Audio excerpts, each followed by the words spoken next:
Alors, je m'appelle Rémus, j'ai fondé le groupe ProSenior en 2008, groupe qui propose des services à domicile pour les personnes âgées ou handicapées et également du portage de repas sur 15 départements à travers 37 agences. Tout d'abord, la commission autonomie est une des 6 commissions permanentes de la fédération. Ceci montre l'importance que la fédération attache à la prise en charge de la dépendance en son sein.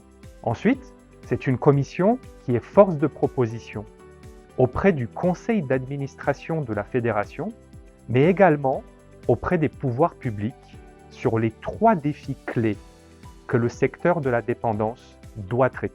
Le premier, c'est la valorisation des métiers. Tous les acteurs du maintien à domicile subissent depuis plusieurs années les difficultés de recrutement qui nous empêchent de répondre à la demande et qui freinent le virage domiciliaire prôné par les gouvernements successifs. Deuxièmement, les services autonomie. Si nous considérons que le rapprochement avec le soin est une bonne chose, le cahier des charges ne permet pas d'assurer en l'état à nos services la possibilité de devenir demain service, aide et soins. Et enfin, la tarification. Malgré le succès du tarif socle, qui a été un combat de longue date porté par la fédération, celui-ci demeure inférieur au coût de revient du service, ce qui place tant de nos confrères en difficulté. La commission est structurée en 3 groupes de travail sur les sujets cités ci-dessus et elle a pour objectif de formuler des propositions et mettre en place des actions pour plusieurs aspects. Le premier, la valorisation des métiers. Tout d'abord, il s'agit de communiquer avec l'aide d'une agence spécialisée sur l'utilité sociale de nos métiers et donner envie aux jeunes de s'inscrire dans cette merveilleuse filière des services à la personne.